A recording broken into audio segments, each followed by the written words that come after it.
Good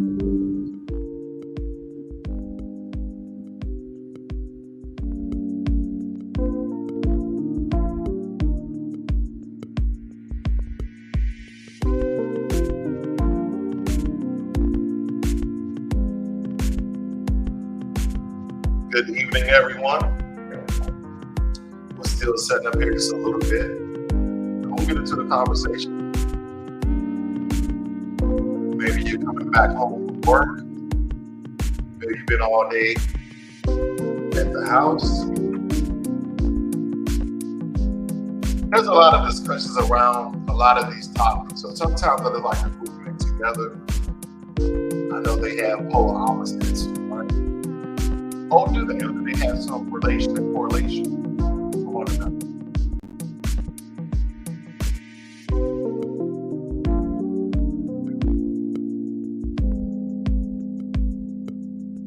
So it's hump day.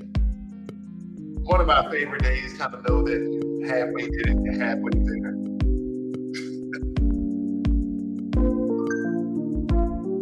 All right, just setting up here. Give me a moment here, please.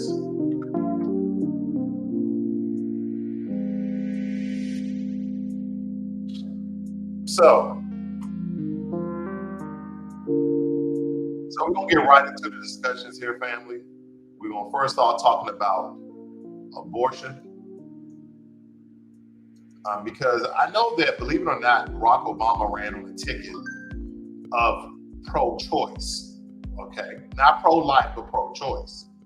So it kind of goes to show me, are we simply voting Democrat, or are we voting on some of the laws, legislations, and beliefs of the people that we align ourselves with? Meaning that when we essentially voted Obama into office for 2 terms in a row, were you pro-life or were you pro-choice?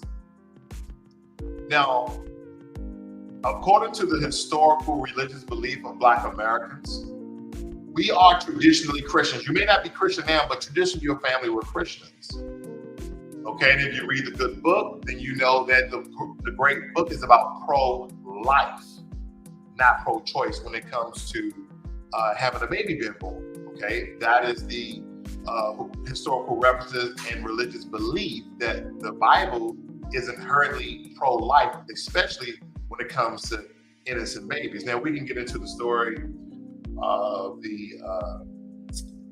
what God was doing to Pharaoh. I forgot what they call it, not the 7 deadly sins.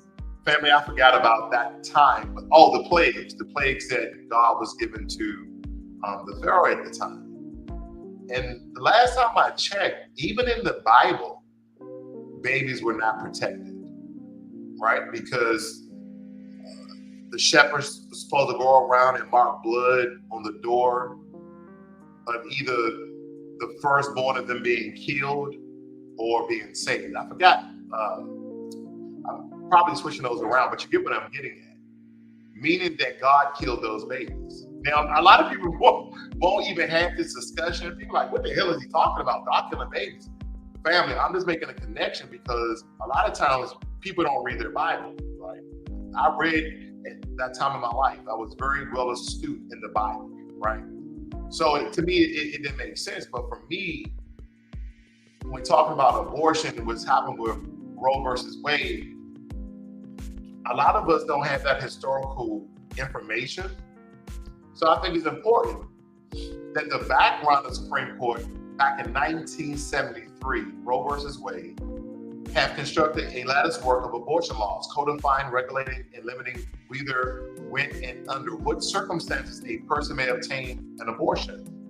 It goes on to say the following table highlights the major provision of these state laws, but basically giving women the right to choose, right? Not that the state will prevent them from getting abortions or even the federal government, but they will be allowed at a certain time during the pregnancy to abort it, right? Because that's when we come up with all these depot shots and I forgot the ones that prevent you from having a child, those contraceptions. All of those things were created from abortion, right? Because some people believe that once an egg is fertilized and it's Any percentage of an embryo, it's a life. So because you're taking your pills every month, you're killing that life. So is that a form of abortion? When you get your depot shot, right? One of the side effects is you're gaining weight, but you're perfectly fine with that as long as you don't have a child. So what happens, it prevents that sperm from fertilizing the egg. It either makes it the sperm neutral or it kills the egg of where the sperm was trying to fertilize. It's just something to think about. When you think about abortion on a very subterranean and cellular level, like when you really think about it, abortions have been happening in millions by taking the day after pill. Think about that, the day after pill. Right? You was with your girlfriend or a young lovely lady, and you guys had unprotected sex. Hey, which is okay. People are like, you should wrap it up. If that's what you want to do with your life, then that's what you want to do. But it's your choice, right? It's your choice if a man wants to create a life form unprotectedly with a woman he just met on the first date. It's his choice, right? Now looking from the other side, it should be her choice, right?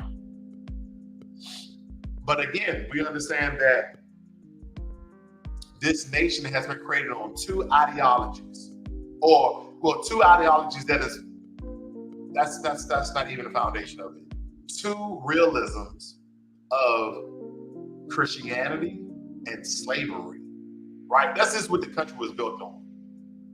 But those within themselves, believe it or not, actually go together, just like abortion and Christianity. Now, I know I'm not trying to use the Bible as my reference, essentially, but I'm just giving you these comparisons of how we have already been practicing these things all the while. Women have been getting abortions all the while, even Jermaine Anderson. And sometimes because we don't speak in a particular way that people understand. Because here's the thing, I realize when I speak to certain people and I have these conversations, they're like, man, I don't know what the hell you're talking about. So I have to kind of reevaluate myself to see if I'm just babbling, right? No. I said, no, I am not speaking in a theological way for people to understand what's going to occur and which is already actually happening. It's kind of like the books, well, not the books I gave out the other day, but when I was talking about 1984, George Orwell, how he saw the future before everyone else did, and now we're living in the same future he spoke about in the book 1984. Because that book was written in the 1940s, but it was labeled 1984. And he was talking about what was going to start to occur, and it did. So I think about the things I say sometimes, like people ever broke this down on a very cellular level that we've already been aborting our kids in the first place. And if they don't have legal abortion, what women and men are going to do to kill off that offspring at the risk of the woman. And that's the thing we're not thinking about. You already have local, state, and federal legislation about when and where a woman can get aborted correctly.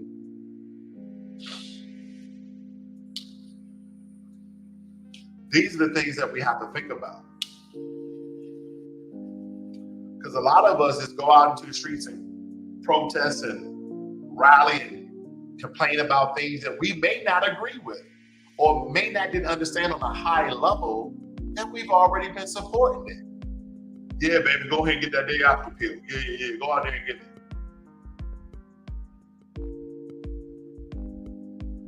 That is already what we have been doing this entire time.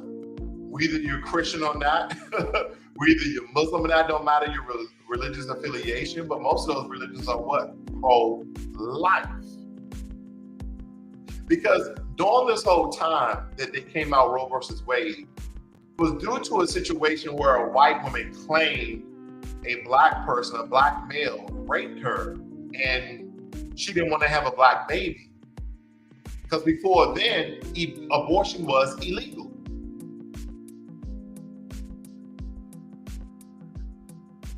And of course, during that time, they had to make this law more extensive in nature for other circumstances that may arise other than rape. right? What if the baby is not stillborn, because stillborn means that the baby died, while it was being born. What if there's some complications with the pregnancy? Instead of risking the lady's life, the woman's life, can we just go ahead and take out the baby, which may die in the process, right? But long story short, that is into women having the right to have their child aborted before a certain extent scientifically of what a baby is versus an embryo or a fetus, right? Because first, however, the egg is being fertilized, and then that turns into a fetus of some sort, and then an embryo. They say, well, after, 6 or 9 weeks, somewhere in there, that after 6 or 9 weeks of you being pregnant, legally, you cannot abort it. Now, a lot of us are not going to agree with 100% of anything of these laws or what they have already done, whether you're pro-life or pro-choice. All of us are going to have some sort of different take. But I will say this. Just reading the law as it is today of women having pro-choice, I will agree with that, them not having the choice. Does that make sense? Like, oh, you had sex, you did a dumb thing, you're only a week in, legally we can't let your child get aborted. Now she has to live with this mistake.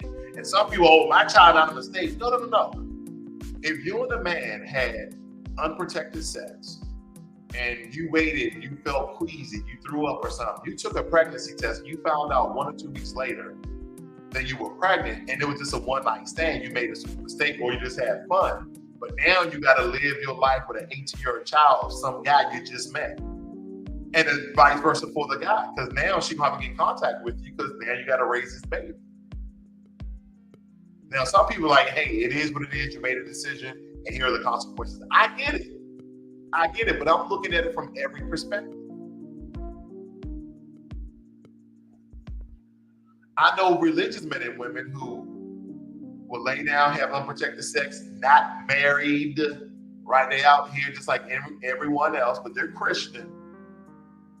And a male will impregnate a woman, and, oh, I'm pregnant. Okay, I got to take care of it. That's what the good word says. And then women say, oh, no, I'm a Christian. I'm going to have my child. I can't financially support it.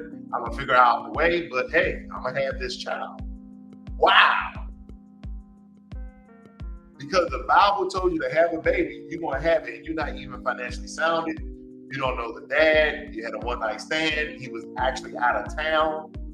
Y'all never exchanged numbers, right? Or y'all exchanged numbers, he just deleted it because he was out of town having a good time.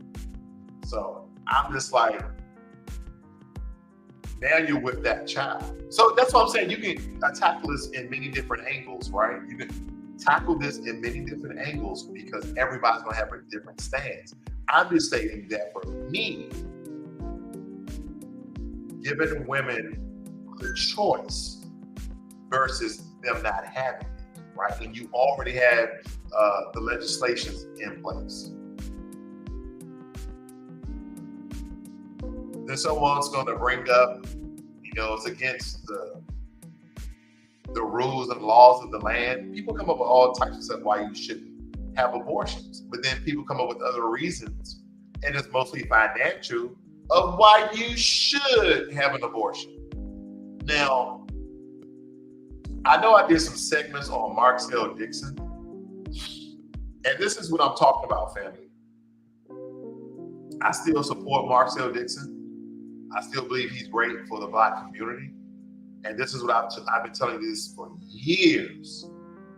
Just because you don't agree with 1 or 2 things somebody says shouldn't have you disagree with them totally, because that makes no sense at all. So here's his stance on abortion. He says, white liberals, our so-called allies, love nothing more than for Black people to kill their babies. Malcolm X, Dr. Martin Luther King Jr., and James Baldwin, all one is about them. Okay? So basically, he's pro-life. And when we did the interview, he spoke briefly about it, but he spoke why it's important that we don't have abortion clinics in the Black community and that he is pro-life. And here's the thing, I respect the brother's response. And this is what I'm referring to in the Black community, that I still support him. I donated some money to him again just last week, and I will continue to support that brother so he can take Jim Crow Clyburn's seat and do better for South Carolina in the 6th district, but mainly for his state, right? And he's a reparationist, right? So we have to get one in to have the ball start going. There's another lady, I forgot her name, if you guys know her name. She's a reparationist as well. They're kind of mirroring each other.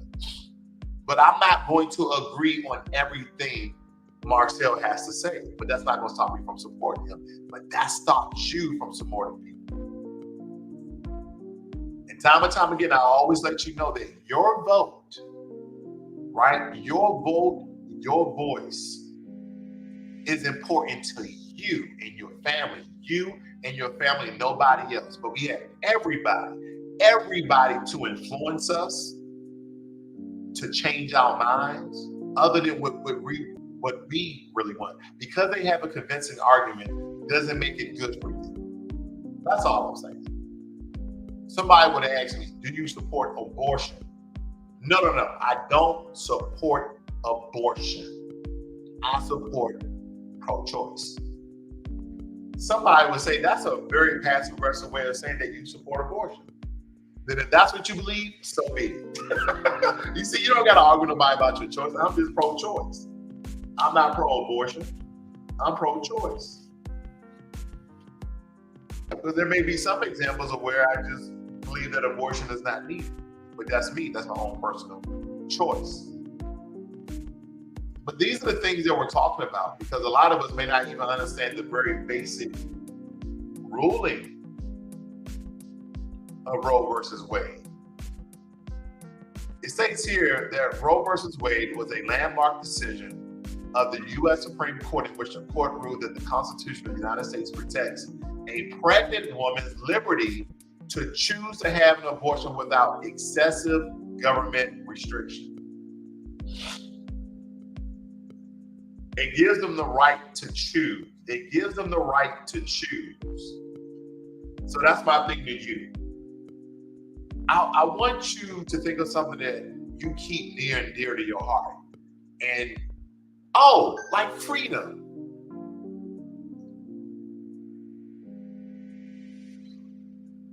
Like freedom, like 1865, like free from slavery. That what if you never had the choice? Meaning like your ancestors, they were actually born into slavery. They didn't have a choice. Could this be modern day psychological slavery on women? Or is this heinous, evil acts of killing innocent children by the way of fetuses and being aborted? Because I'm about to make a statement here, family, that I'm not comfortable with saying, but I'm going to say it. Growing up in Southeast DC, let me tell you something. The environment that we were living in and some of the heinous things that were going on, some people should have been aborted.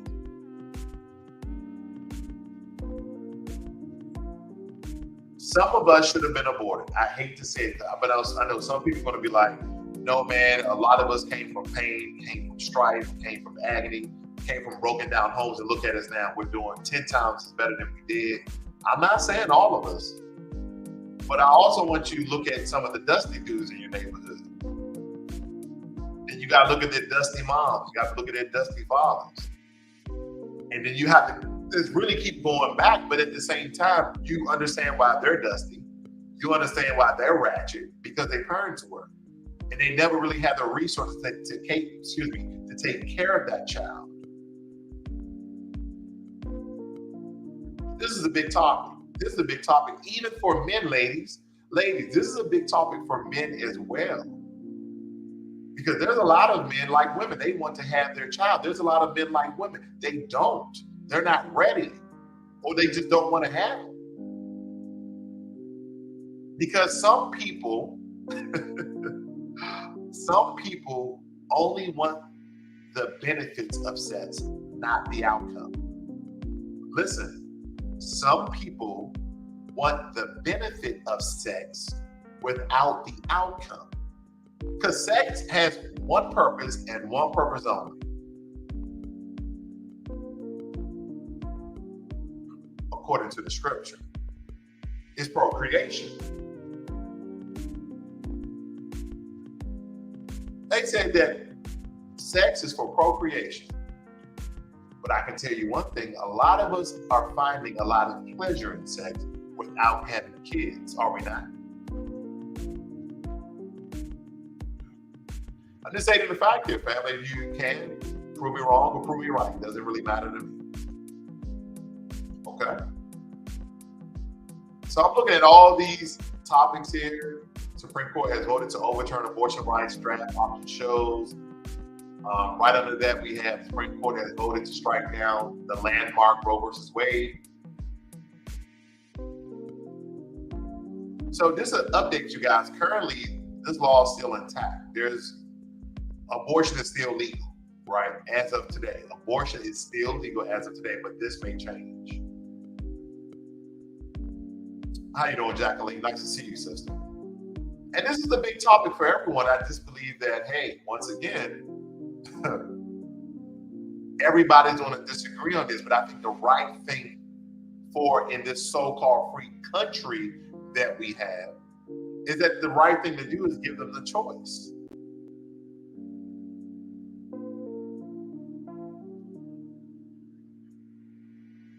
I don't know. Maybe I came from a very destructive childhood, projects hood. We gunshots every night. The typical story that you guys already know, right? But again, I don't agree with everything that's going on here, but at the same time, I believe that women, they have the right to choose, especially if it's one of the confounds of the scientific limitations of when you should get an abortion, then I think you're rightfully so within your rights, and that they should keep that in place. Because as I stated before, men and women have been supporting abortion for a very long time, right? We talked about some of the things, right, family? The day after pill. So if that sperm fertilized that egg, I don't know how long it takes to penetrate this, that, and the other, but there's a reason why they take the day after pill. Is to neutralize that sperm, is to kill off that egg if it was about to spawn to life. So there's all these things that are occurring. The depot shot, right? And I keep forgetting, they call it baby something you take every month. I couldn't name it earlier, but those pills, that's why they take them every month in the first place. Jacqueline says a woman has her right to keep a child or to abort the birth. Dictatorship mess. And see, that was one of the things they were talking about in reference to Trump. They were trying to say that Trump was trying to start a dictatorship. And I say, really, it doesn't matter if you're under the Democratic Socialist Party or, right? Because if you ever read works by Karl Marx, and a lot of people don't really agree with him that much, but I will tell you this. Some of his hypotheses came true, right? Because if liberals, quote unquote, Democrats, quote unquote, socialists are in charge, then you will understand that a social society will eventually turn into dictatorship. And then if you look at GOP, quote unquote, the conservatives, quote unquote, Republicans, then you already understand that they are dictatorship, right? That's going to help your business. A dictatorship that are good with business. But either way, family, that's why you shouldn't play these political games. These are political politics that have you pick one side or another, where they're just different wings of the same white supremacy bird. It doesn't really matter. Red pill for meal. So when we look at these topics, my just plain thing is that a lot of us,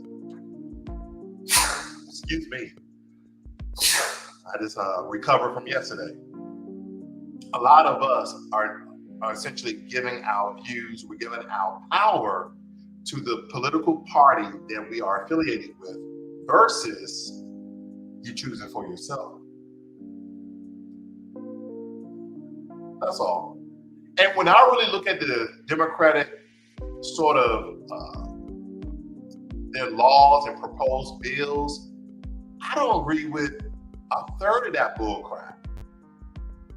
And I'm just telling you, because they feel as though a lot of black people are turning Republican.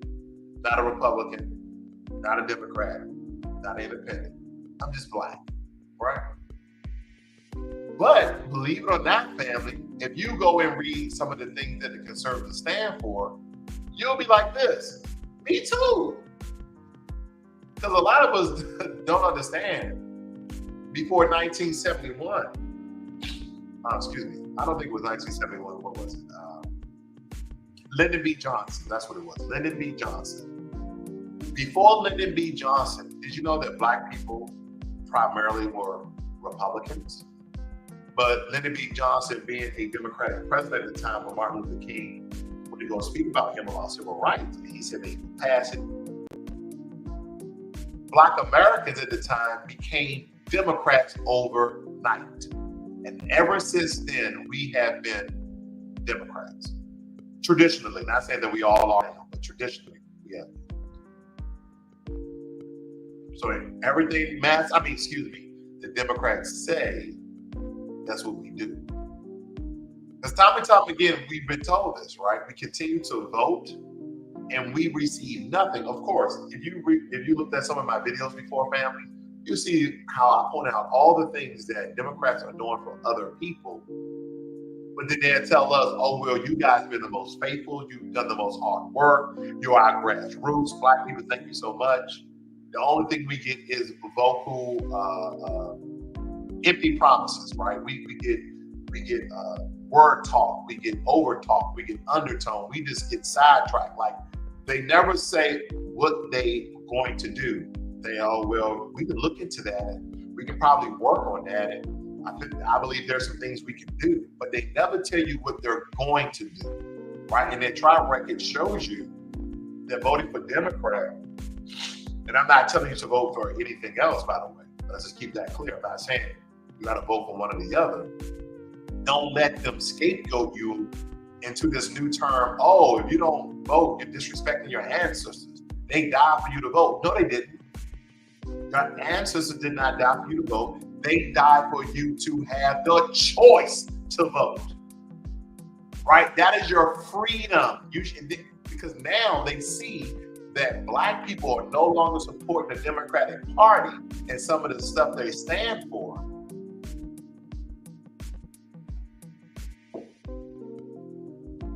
They were talking about putting in a rule that takes away your right that you must vote.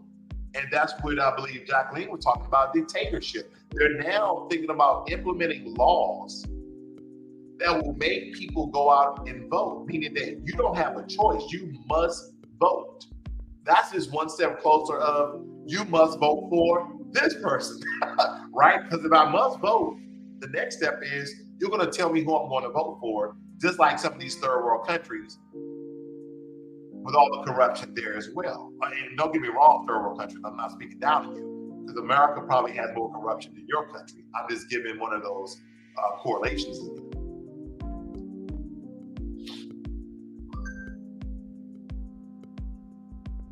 I believe that there's some of the things we really don't deep down on a very subterranean level. That's all. And here's another factor right here, family, we haven't really thought about.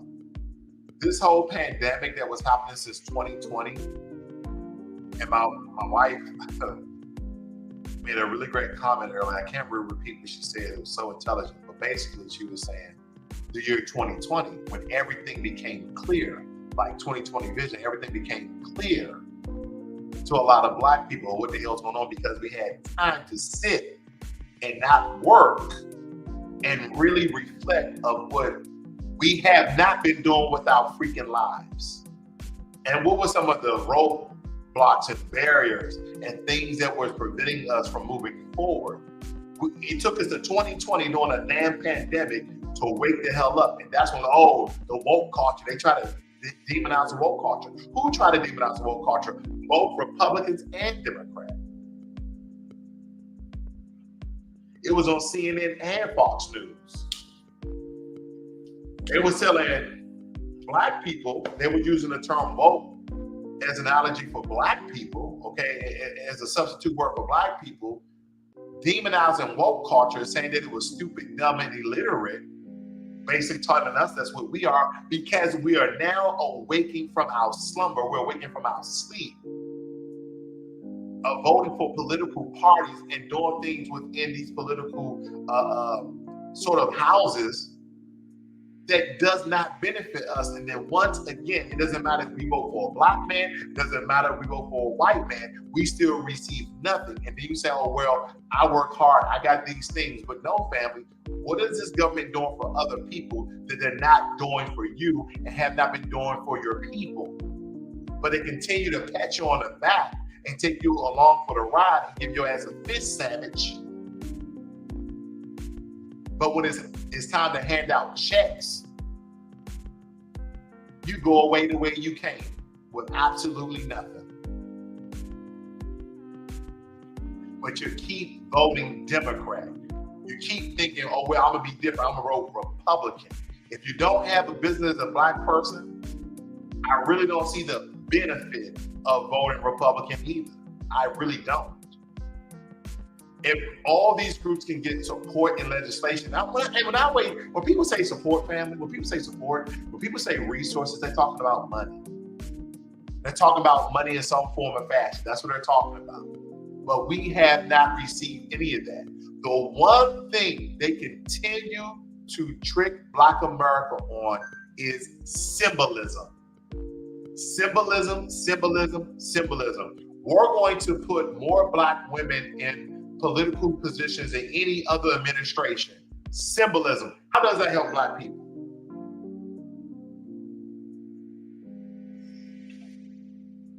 How does that help Black people? That's what I want to know.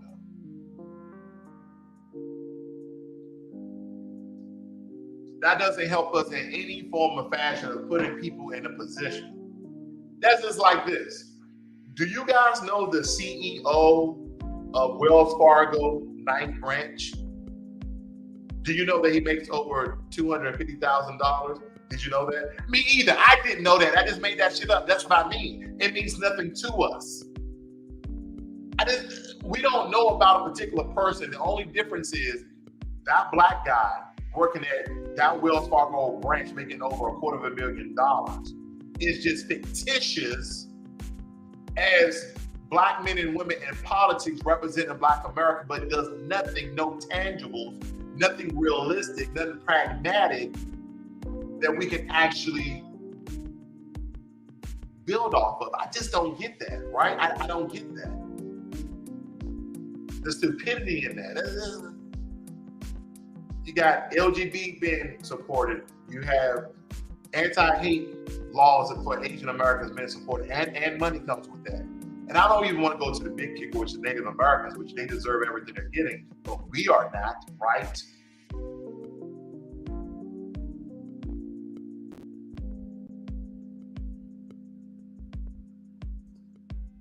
Tara says here, as a psychotic logic of demon commands, since all rights are birthrights, a baby girl only gets her abortion rights after her birth. Wow.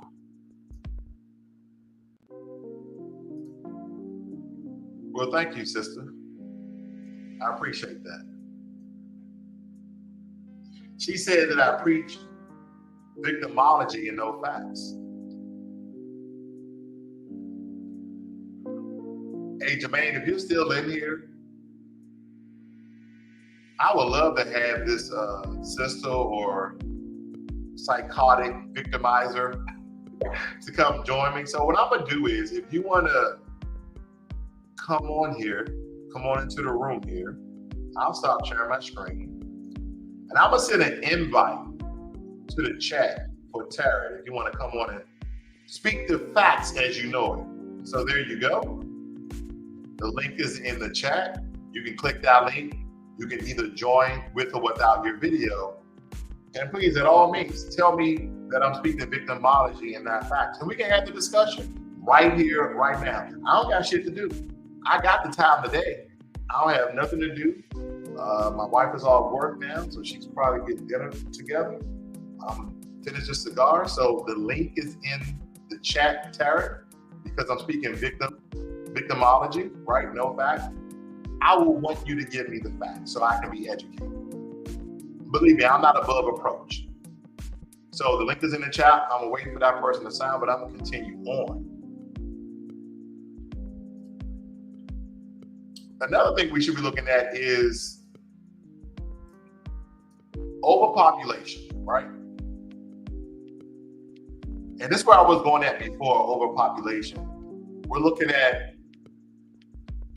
2020 when the pandemic first happened, and there was a lot of conspiracy theories about certain rich and powerful men supporting the clinics in certain countries to create the virus itself. That it was all dealing with overpopulation. It says, when we use the term overpopulation, we specifically mean a situation in which the earth cannot regenerate the resources used by the world's population each year. That's what that's saying, family. That the earth will eventually die, that it will stop regenerating because there's too many people. So when we look at those things and we quote unquote referencing abortion, is it possible that people want the world to end? I know I'm putting on my 10-4 goofy hat. What's going on, Ricky Manna? That's my brother right there. Make sure you go over to the Ricky Manna channel, support that brother, subscribe to his channel, help him to grow. But yeah, Ricky, what you doing, man? You can take that link in the chat there, man. We can chop it up. I'm talking about abortion right now. I know you've been a conservative. You might have a different insight on that. So, Ricky, if you want to join me, brother, go ahead and hit that link in the chat, and you can join with or without your video, and we can have that discussion as well. I'm gonna put that link back in the chat one more time. You can come on now, Ricky, if you got a couple of minutes. Oh, he's at work right now. Okay. All right.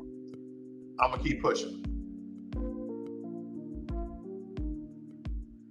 But just to kind of cover this abortion thing in its totality, when we're looking at the full spectrum of abortion, again, this kind of an overview.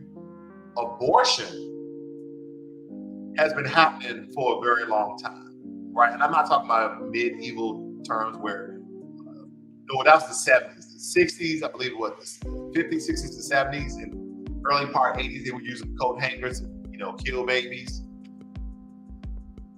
They've been doing that for a very long time. They have always been sticking something up in the woman's vaginal passage to kill the child off for various reasons, right? Again, we can talk about rape, we can talk about infidelity, we can talk about all these things why people want to abort the child. Because in some instances, the child is evidence, and they're trying to get rid of the evidence. You ever thought about it like that? Has anyone ever thought about it like that? If a woman is stepping outside her marriage, or a man, and that woman becomes pregnant, but they don't want nobody to know, they only have two choices. Either abort the baby, right? Or hide the baby. This has always been the case. Especially if you read a lot of these stories from medieval Europe, they talk about how the king or those people in power will have babies and give the babies away to go hide at a monastery where a bunch of nuns at. You guys seen all those medieval England and France and all those sort of shows. I know I have. They're quite entertaining. And it shows you how ratchet Europeans are compared to Americans. We all ratchet in some sort of way.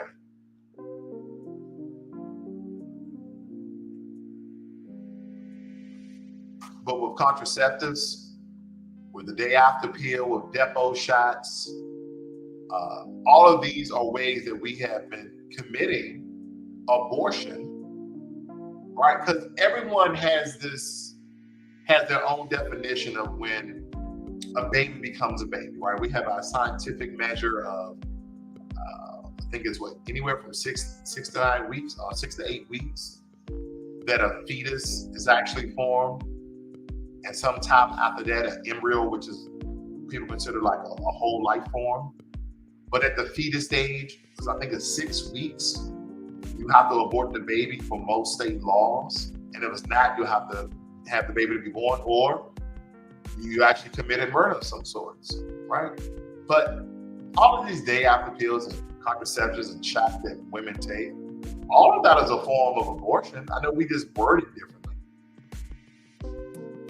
But something is being killed. Something is being destroyed. Something is dying. And that's the reason why you can't have the baby. Jacqueline said, I believe it's her choice and her God. Jacqueline, I agree with you 100%. And you know, one of these days I'm gonna bring up one of my religious topics again. I know that people really enjoy the religious topics, and my mind stayed on it. I look at it very, very differently. But we're going to switch gears here, family. I wanted to cover these two topics. I didn't want to stay on abortion too long. But I want us to look at the current real estate market, right? So the first thing I want to point out here is that when we're talking about real estate, most people go out and get a real estate agent, right? Most people, not all people. There's some rich people who are like, I want that house. They're going to knock on the door, they buy the house. So with that being said, you have these real estate agents that go out, they make 6% of the commission of the total house amount.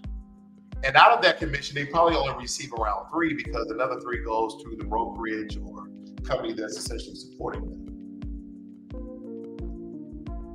Right? So they don't get the full amount in the first place.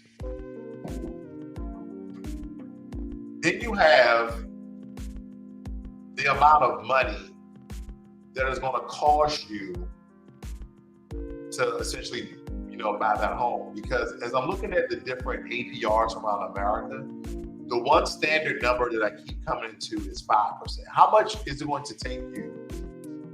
How much money that you'll have to borrow in order to buy your home, to buy your first home, second, third, fourth home, right? And there's a lot of propaganda in the real estate market right now, family, and my best advice to you would be to stay your ass at home. Stay in your current house. Do not move. Unless you're moving out the country somewhere. Then by all means, either lease that home out, which should be choice one, or if you just don't want any ties to America or any issue you have to worry about while you're living abroad, then you should sell it. But at one point in time, and even in my neighborhood, they had whereas though real estate agents were coming around knocking on people's doors last year, asking them do they want to buy their homes and then they can get top dollar on their homes. A lot of these people in my neighborhood, let me tell you, I bought my home at $390,000. My home is worth $670,000. I'm getting letters from every loan mortgage company saying, hey, do you want to do a cash out refi? We can give you $150,000. I don't want to get into the whole real estate thing because then your amount of your mortgage goes up and then you're refinancing to a high interest rate, because the interest rate currently right now, family, is around 5%, right? I think, and it depends on what type of mortgage you're getting. You're getting a refinance mortgage, you get the first mortgage, right? You get the HELOC, which is a loan. But the point I'm making here is that it really depends. With the current amount, I just checked today for the state of Texas. The state of Texas, family, is 6.2. It just went up today for the entire nation. Now, what I'm showing you here, let me blow this up. What I'm showing you here is a loan amount for $300,000, right? And they're factoring that you put down your 20% of that home, which is called your PMI, your primary mortgage insurance. So you can avoid that particular insurance, because if not, then you have to pay that as well. And then your credit score is anywhere between $700 to 720. Excuse me, your credit score is even between 700 and 720. Most people go with a 30-year fix because the payments are a little bit lower than your 15-year fix, but you see the benefits.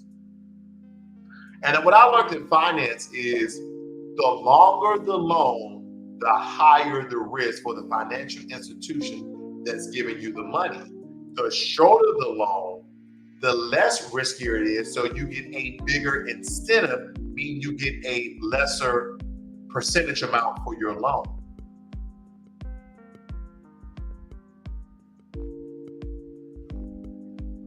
When I got my home and the interest rate were at 2.25 because I got a 30-year fix, and then a buddy of mine said, yeah, man, he said, what's your interest rate? I said, mine is 2.25. He said, oh man, that's high. I said, no, that's like the literal lowest rate because I have damn near a grade A credit score that you could possibly get. He said, no, man, my credit score is like 1.25%. I said 1%. He was like, yeah, primarily 1%.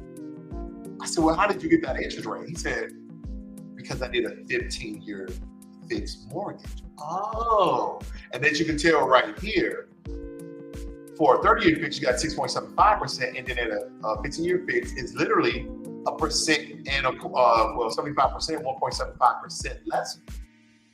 Give or take a couple of point percents, that is.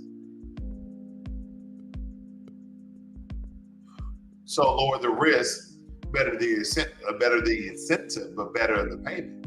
But now, family, a 15-year fix is 5%, almost 5.1%. And a 30-year fix is 6.7% on a loan. And this is if you have good credit. So you know what I'm gonna do? I'm gonna pop up another screen here. I wanna know the average credit score of Black Americans. That's what I wanna know. We're a particular group, and I'd rather not talk about everybody in this particular thing. Okay.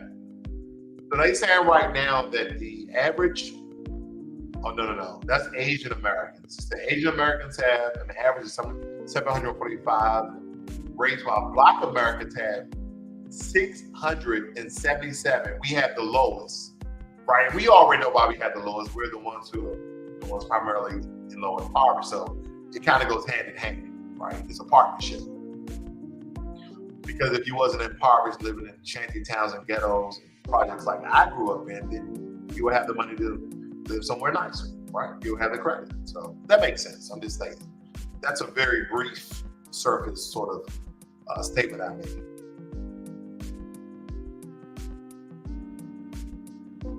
So I'm going to decrease this down to 677. I want you guys to look at how the 30-year fixed is 6.75, and the current credit score of Black Americans is 677. And I want you to look at these numbers, how they increase or decrease. I'm gonna tell you right now, they're going to increase, right? Higher the percentage, the more money you essentially pay. So I'm going to 677. And so now the 15-year fix went to 0.085, which is only 0.2% more than that. But this one jumped up to 6.71. So now what this tells you is this is a great indicator that the market is about to pop. It is. I can't tell you when. I'm not Nostradamus, but it's about to pop. Let's give it 8 months. It's going to pop.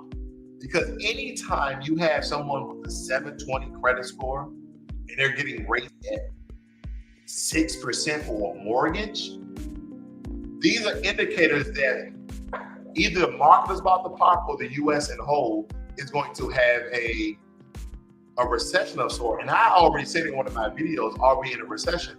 And my belief is we are already in a mini recession, because it doesn't matter how good your credit score is or how good you've been paying off your bills or how good all of these things. Anytime you someone at a 720 credit score and someone having a 677 credit score are within point percentages, not full percentages, but a point percentage in between each other, that's a great indicator that the market is about to pop, or as I stated before, we are in a mini recession.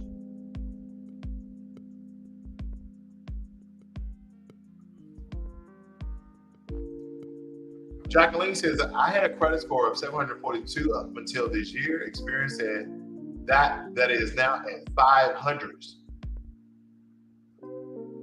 Well, you definitely need an explanation for that, sister. You need to write Experian.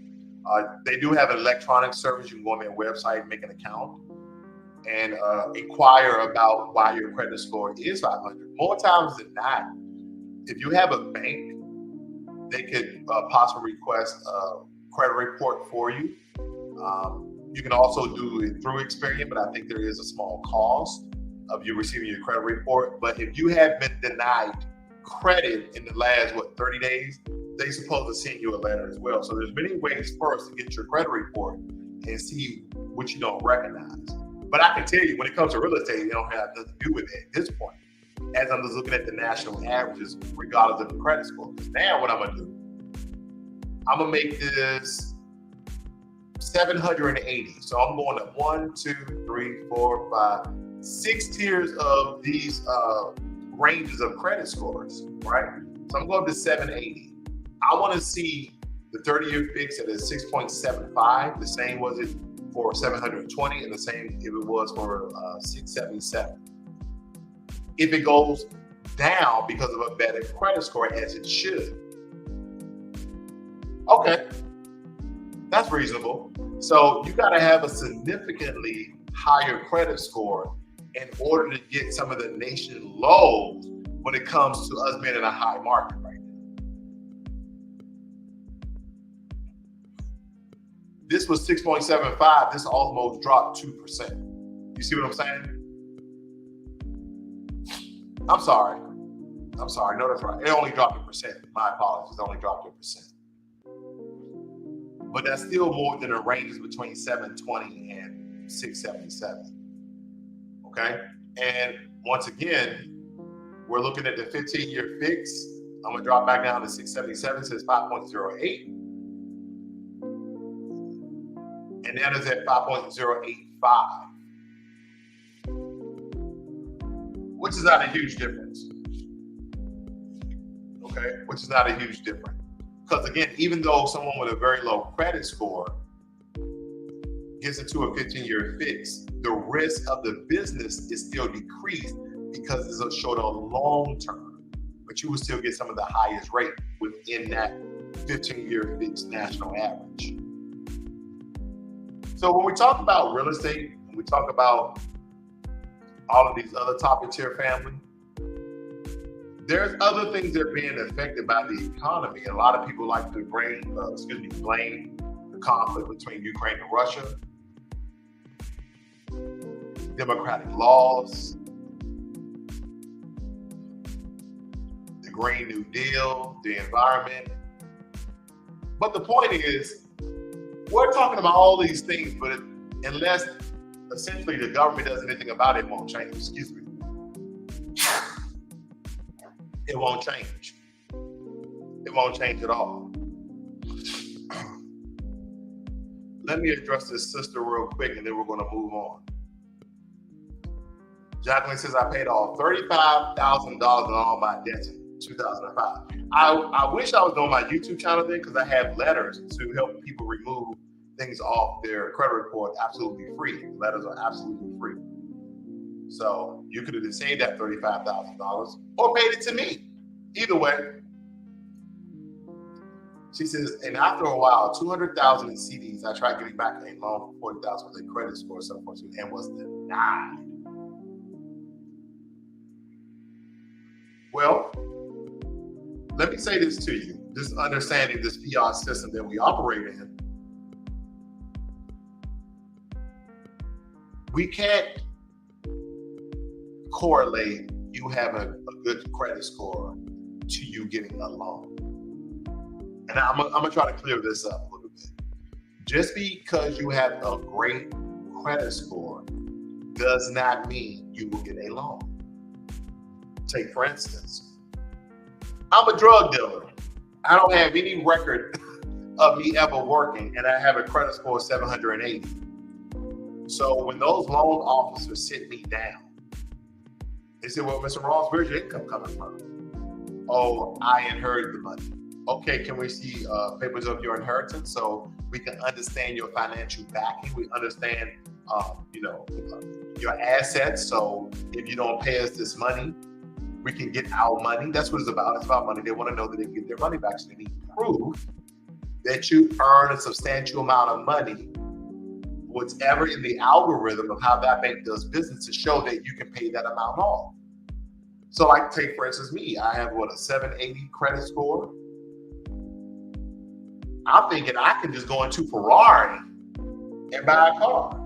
Ferrari said, oh, we see you have a great credit score, and so we're going to hook you up with one of our loan officers. Or do you have a bank where you want to get your loan?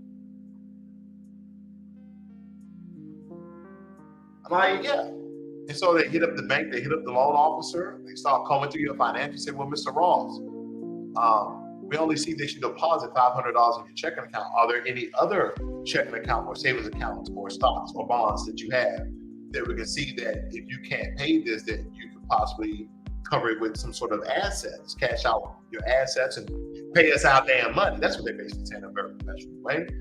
But if you can't show that, like you were saying, you wanted, you wanted a bank loan for $40,000. So they factor in your credit score and they factor in your debt to income ratio.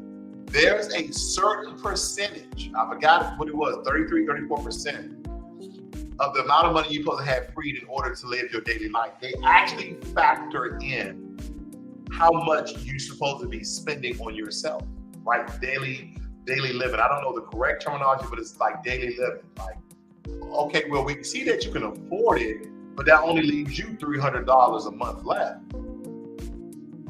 How you gonna pay for food and gas and medical bills, 401k? They factor all these things in because at the end of the day, they want their damn money. So this is why they need to know your debt to income ratio. They need to know your credit score. They need to know the source of income. Because at the end of the day, they're doing you a favor. You're not doing them a favor. They're doing you a favor. They have angel investors, secret investors. They give banks and other loan institutions money. And those guys want to make a percent off the money that you'll be paying to them. And so does the financial institution.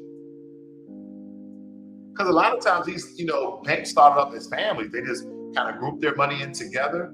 They start loaning to local people with interest, and they start to build more money. They keep extenuating. Next thing you know, they go state to state. Now they're national. Now they're billion-dollar banks. But in order for them to grow as big as they did, they had to make a percent of the money that you'll be paying them. Plus, they had to know that this was a safe investment. Now, there's no 100% safe investment. The only 1% safe investment is death. You will die. But the only point I'm making here is they want a high percentage predicted amount that you will be paying them back their money. And if you loan $40,000 and they comb through your finance like, nope, this is high risk, we're not going to do it. That's probably why you got denied. And then the second thing is, don't forget you're Black. So.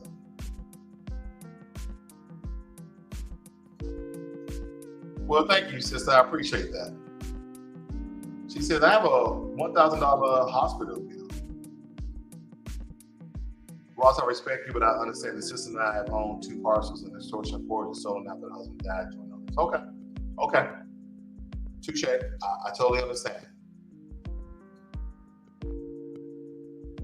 Now, another small indicator of the economy about to pop are gas prices, right?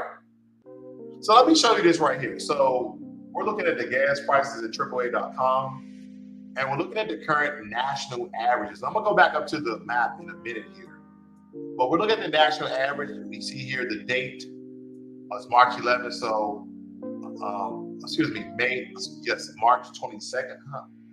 This is May. So this is about 2 months old, right? But as we're looking at this, we're looking at where some of the highest gas prices are. California, I'm pretty sure California is probably at $6, $7 already. How the Midwest, the West Coast has the highest gas prices with, I think this is Michigan. They have one of the Midwest's highest gas prices. And in this area where the so-called South is, you got Texas and Mississippi, and Oklahoma, Kansas, Missouri, Louisiana, Alabama, Georgia, South Carolina, and then Florida is kind of weird, but all of these are very low gas prices, right? Especially in Texas because we have all these oil fields, but it's still high in Texas. It's $4 a gallon. And I know some of you like $4 a gallon. Hey, cost of living is different in every state. So these are some of the things that we're looking at. So this is a small indicator of how the economy has been operating really since the pandemic hit. A lot of this, believe it or not, really started to snowball during the pandemic. So I don't want nobody to blame the conflict between Russia and Ukraine. This economy has already been doing this since everybody just stopped working. And then the government started to pump out money in PPP loans and support to kind of save the economy. And now the economy is $30 trillion in debt. The national inflation percentage is 8.5%. The national mortgage rates went up more than 1.5%. They're up around 6% now. So you have all these tall indicators of the economy. Is doing absolutely bad. And don't forget, if you guys are not familiar with the inflation, is also known as CPI, the Consumer Price Index. And it's important you know the current state of your economy because it really starts to dictate to you how much is your dollar. Where should you spend it? Should you spend it?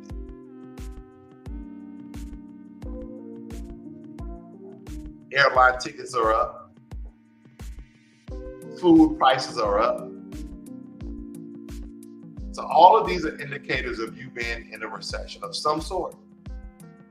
But they haven't yet to call it. And that's an organization called NBER. The National Bureau of Emergency Response.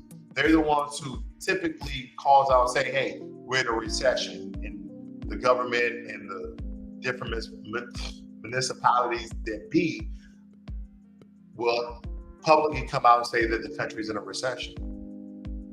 But family, as I've been stating here for quite some time, we've been in a recession for about a year already. A mini recession. It is what it is. Some people are like, don't say that. It is what it is. We've been in one. At one point, we had very high rates of unemployment.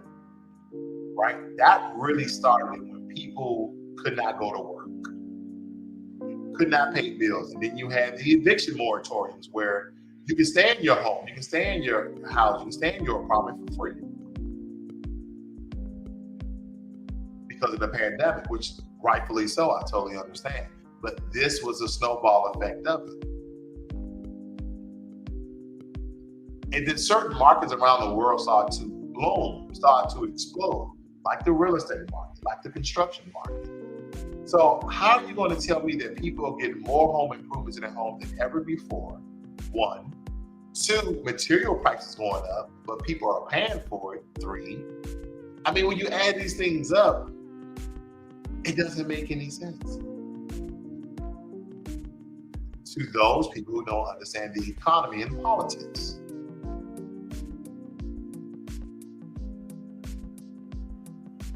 Very important that you guys know this. And last but not least,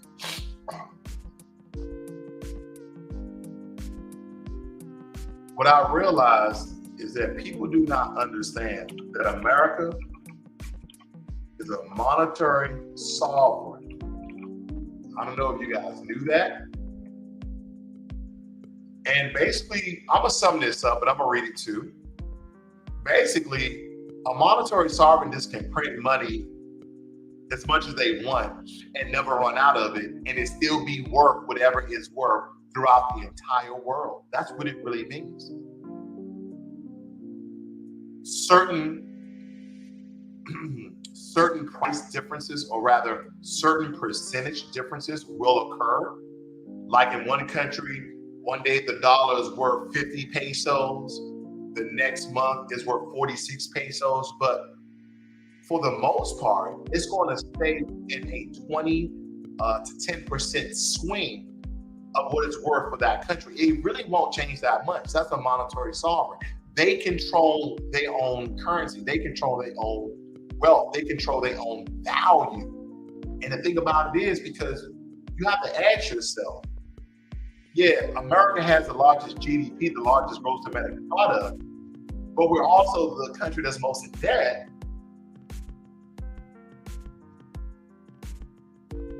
But we have all this money to give. Think about that. I want you to think about that. Can you guys make sense of this? Listen to this. So you have, this sounds like a lot of people I grew up with, unfortunately. You have more debt than the amount of money that you have coming in. Say what? Make that make sense. You have more debt than the amount of money you come in when you exclude your home and when you exclude your car. Excuse me again. I'm just coming over something yesterday. I had like a 24-hour cold or something. So excuse me. But think about that. And that's where the state of America is. But none of that counts for this particular government because America is a monetary sovereign.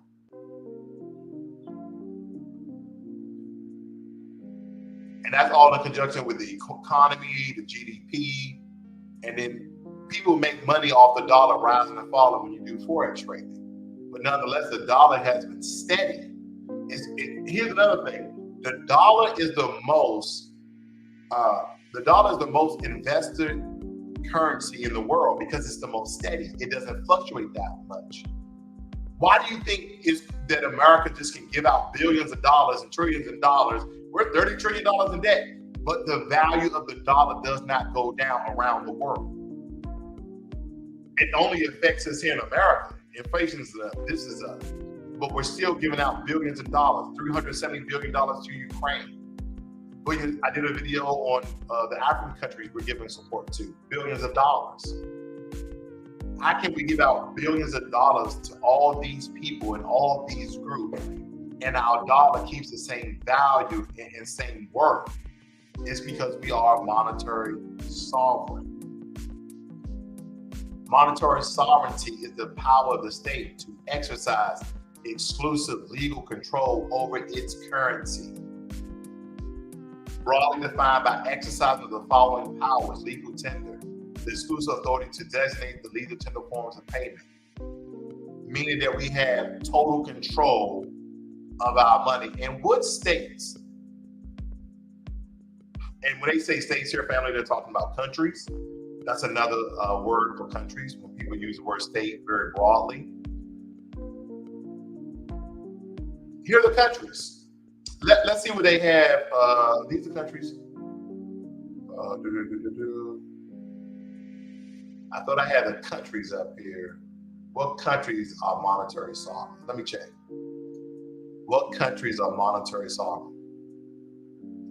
They didn't put monetary sovereign on here.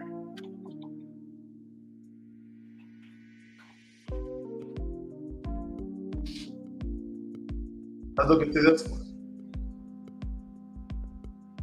It says current nations are the United States of America and Japan, but it's more than that. It says which have autonomous central bankings, exercise money sovereignty. On the other hand, and European Union nations within the Eurozone have ceded much of their monetary sovereignty to the European Central Bank. So yeah, so countries in Europe and Japan and probably Korea as well. Let me see. I looked this up earlier. Here we go. Here we go. Here we go, family. I know I looked this up. Bear with me. Here we go. So it says here, monetary sovereign governments, the US, the UK, that's United Kingdom, that's a plethora of different European countries, Japan, Canada, Australia, Euro countries. They're all sovereign countries.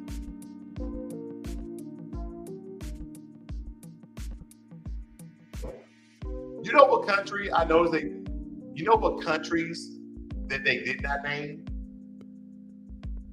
Any country where the majority of the people are melanated. You don't find that strange that all the European countries, because I mean, America's just a European colony, but that's neither here nor there, can be monetary sovereigns. They can just, we can just print money and it stays the same amount. How can they do that? Why can't African countries be monetary sovereigns? Where they dictate to the world what their money is worth. Like, hey, you go over to Ghana,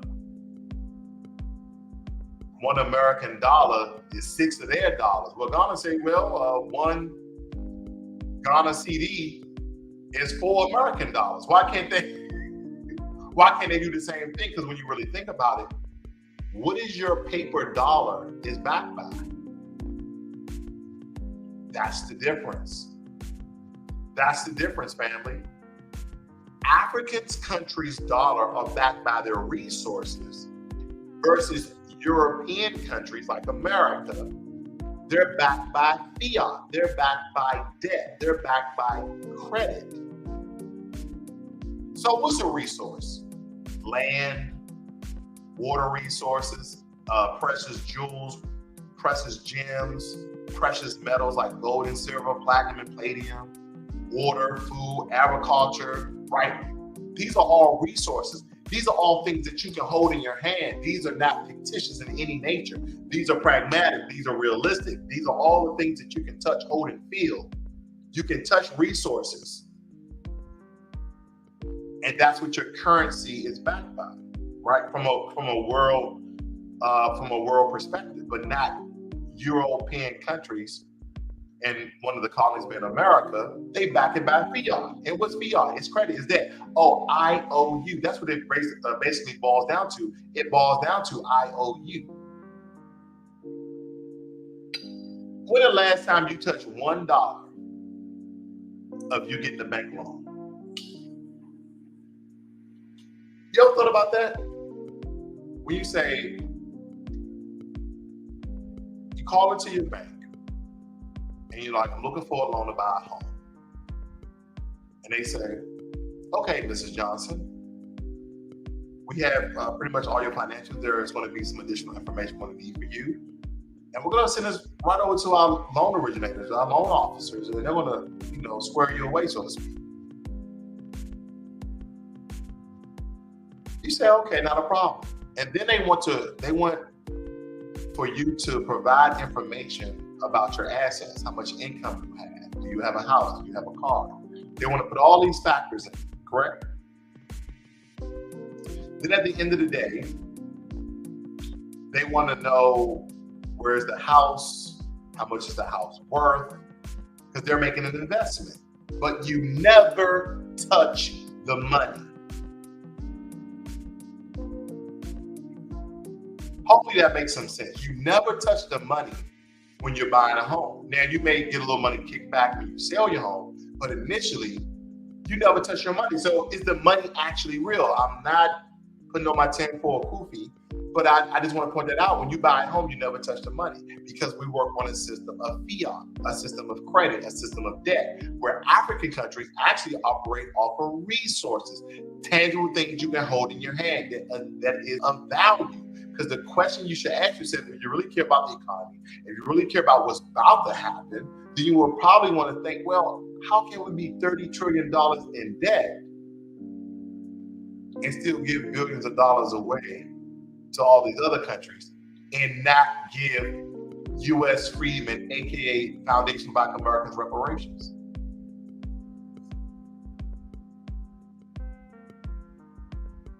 You see, I slipped that in there, right? But these are some of the questions I just had for myself. I'm gonna read some of your notes here. Jacqueline says I had money and assets in that bank. Wow. Okay. So, like I said, at the end of that particular statement I made, I said, don't forget that you're blind. Yeah, I know.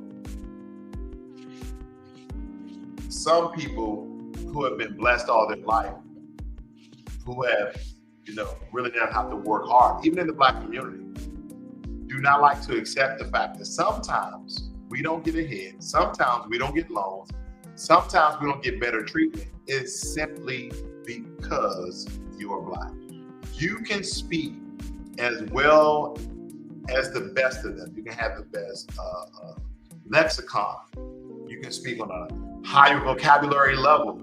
You can go to some of the same schools and best schools, have some of the best training, wear some of the best clothes. But sometimes the roadblocks in America, because of the system of white supremacy, is your skin color. It's your body composition, your African features, your melanation in your skin. Sometimes it's just that, family. And I know a lot of you will say, no, it's about this, no, it's about that. Did you understand the law? Did you? We got all of these things that distract us from the truth sometimes. Sometimes you're just Black.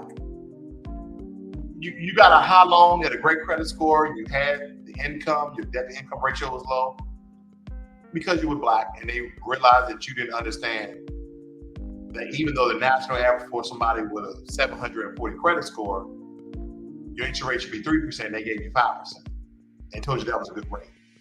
And you asked your friend who has a bad credit score, you asked them how much their interest rate, and they said 5%. He said, oh, okay. But you didn't know they had a bad credit score. That makes sense? What was your interest rate? 5%? Oh, yeah, that was 5% too. Okay, got a good deal. No, you didn't. Their credit score is 500. Yours is 742. You should have got 3%.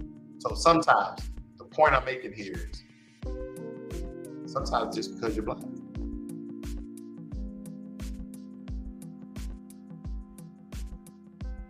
She said, Google Pay is not working. I want to join. I have no idea what that means, sister.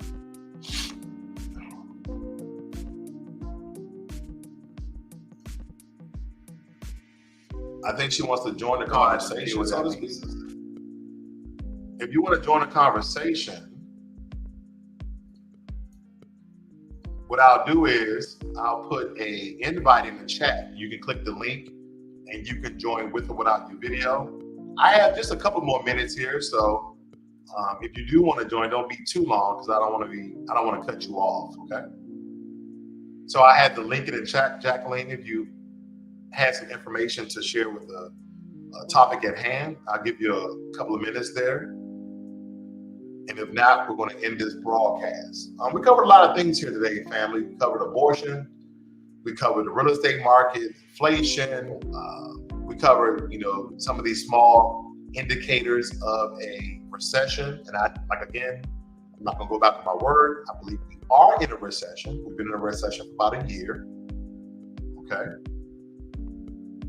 But yeah, I'm trying to see if this sister's going to come on here. If not, I'm going to see you guys on the next one.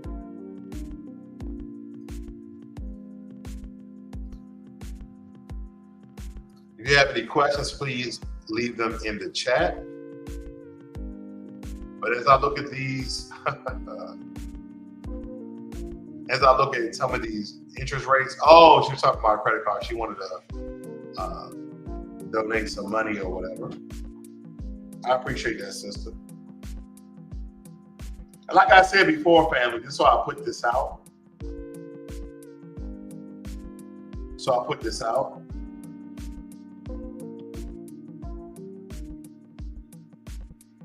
Don't forget that regardless of your excuses,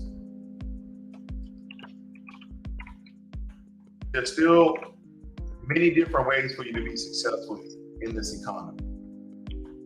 I'm not trying to deter anyone from be on their grind, because that's exactly what you should be doing.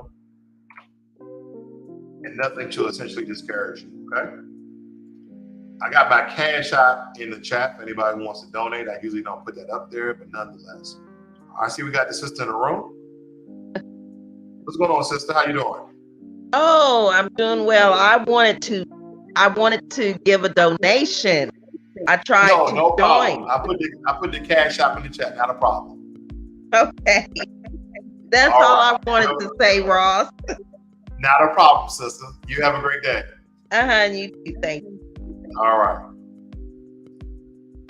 Beautiful sister right there. Wanted to donate to the channel. I do appreciate that. Believe me, all of my donations go to this funky and slow internet I got. Thank you, AT&T. I appreciate it. But there you have it, family. Sorry I couldn't come more early this morning and give you some stock tips because I've been a little bit under the weather, but I'm getting over it. I just kind of had one of those 24-hour bugs, and now it's just lingering a little bit here. But I'm drinking my elderberry. My wife made me some elderberry juice. She gave me all ginger tea. She gave me all types of stuff. So I'm feeling a lot better. But nonetheless, you guys have a great and wonderful day. We know it's hump day. So we only got 2 days left within this week. Take care of yourselves. Take care of your family. And I know there's a lot of things that's going on politically. I know there's a lot of things going on financially. But always remember this one thing. Vote within your best interest, right? Vote within your best interest. And I'm gonna tell you, my best interest is reparations for foundational Black Americans, right? Give us what we owe. We see the American government give everybody money except for the voting base who's been demanding and informing them of the debt that is paid to U.S. freedmen, AKA foundational Black Americans. So that's what you should do. That's where you should vote. And that is where your loyalty lies. I would like to thank everybody for joining the broadcast today. This is Financial Literacy 101. Learn money and be inspired. I'm out.